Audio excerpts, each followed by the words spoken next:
While there are always echoes of the famed Lakers-Celtics rivalry from long ago, you couldn't help but ignore that to focus on the clash between former teammates in Kyrie Irving and LeBron James.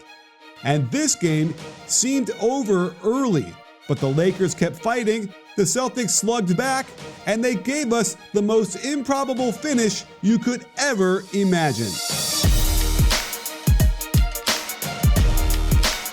The Celtics took control of this game in the second quarter, and the three ball was their friend all night.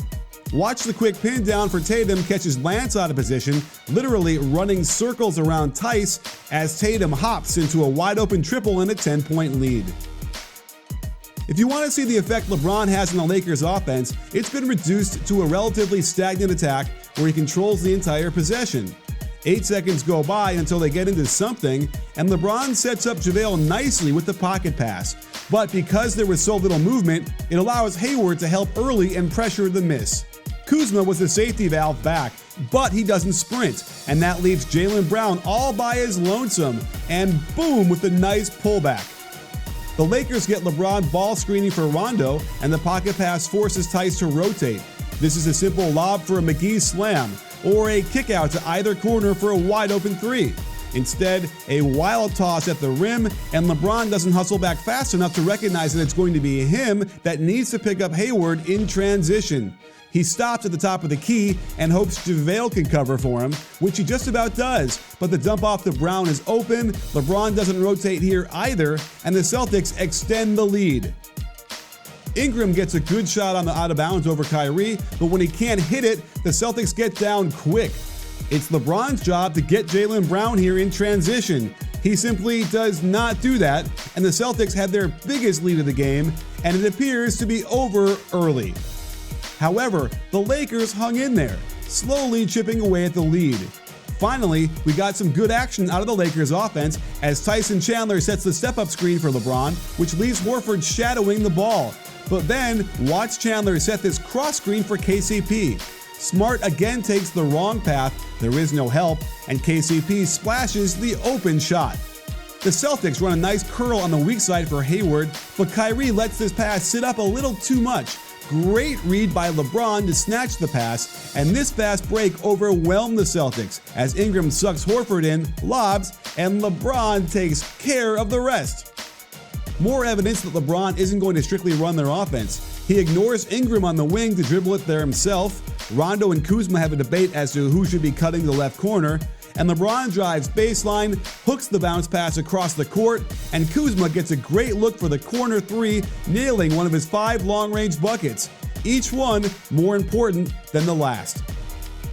I don't understand the matchups the Lakers used here, opting to put Rondo on Tatum when they easily could have had LeBron guarding him and Rajon on Marcus Smart. The Celtics waste no time going down low, and Tatum hits this easy shot over the smaller Rondo. The Lakers did it again, and while LeBron is watching from the weak side, Tatum attacks, hits, and gets the and one. Off the inbounds, no offense again. LeBron staring down his man for 6 seconds until executing the hardened step back to his left.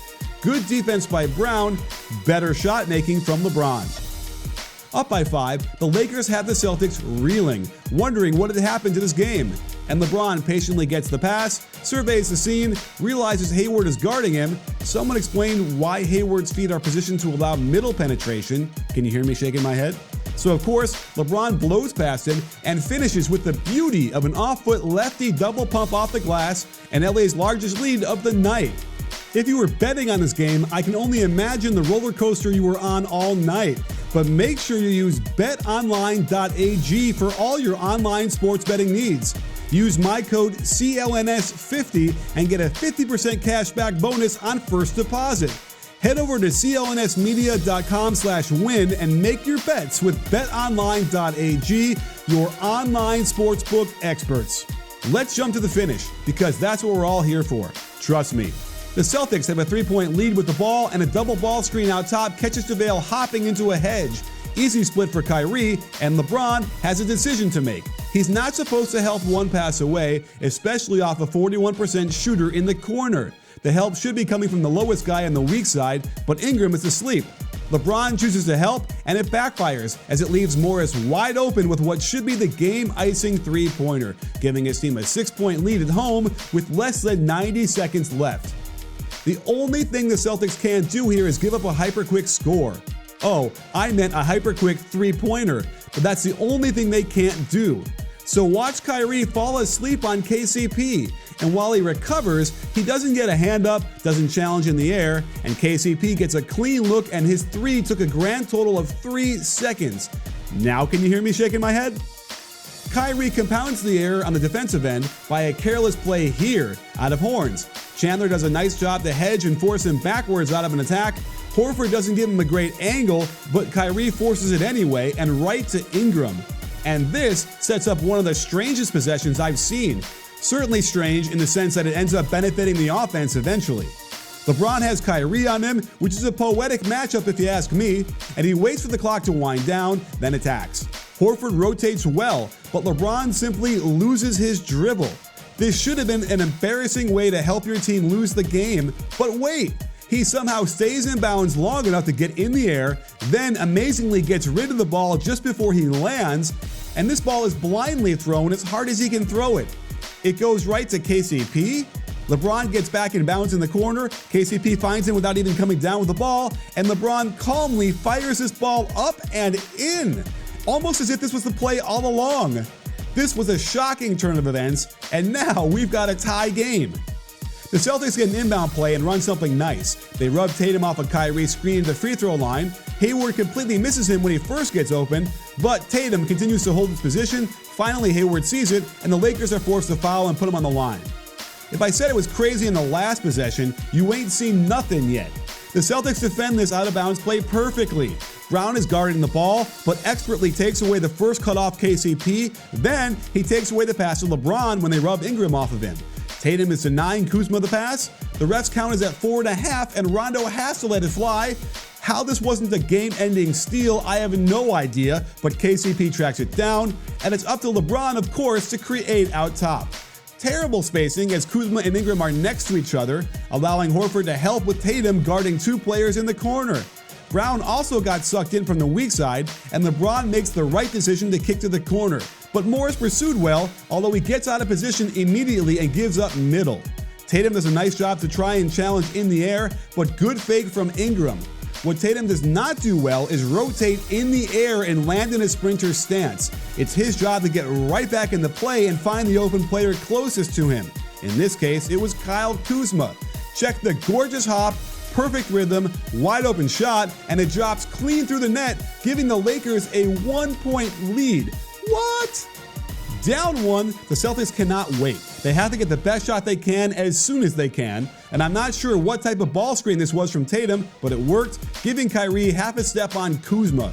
And that's all he needs. Even with Chandler contesting as well, I'll never cease to be amazed at Kyrie's ability to finish at all angles over any manner of defense. No timeout, Luke is going to let his players decide the game, so they come down behind by a point, and it's going to be Ingram who saves the day, right? Nope. The ball screen forces a switch, Horford rides him under the hoop, and the one-handed scoop reverses block below the rim. I asked NBA ref Ronnie Dunn if putting his hand in the net like this was a goaltend, and he said no because the ball was below the rim. Horford can't grab the ball because it somehow hits the padding connected to the backboard. It's like the basketball gods wanted to decide this game. If the ball is loose, Tyson Chandler gets half a fingernail on it. It pops loose again, right to Rajon Rondo, who's all alone at 16 feet. He quickly hops, rotates in the air for proper alignment, lets it fly, the buzzer sounds, and the ball swishes through the net in the most improbable final possession I've seen maybe ever. In light of everything the Lakers have gone through in recent weeks with the Anthony Davis saga and trading Beasley and Zubats yesterday, Lakers fans can only hope this lifts the cloud that was clearly hanging over them for most of this game, as well as the season, perhaps propelling them into a solid finish and an appearance in the playoffs. Sports fans, I've got a free video for you I know you'll love. It's my 3 favorite actions that NBA teams run on offense. So click on the link below and enjoy even more of our great content.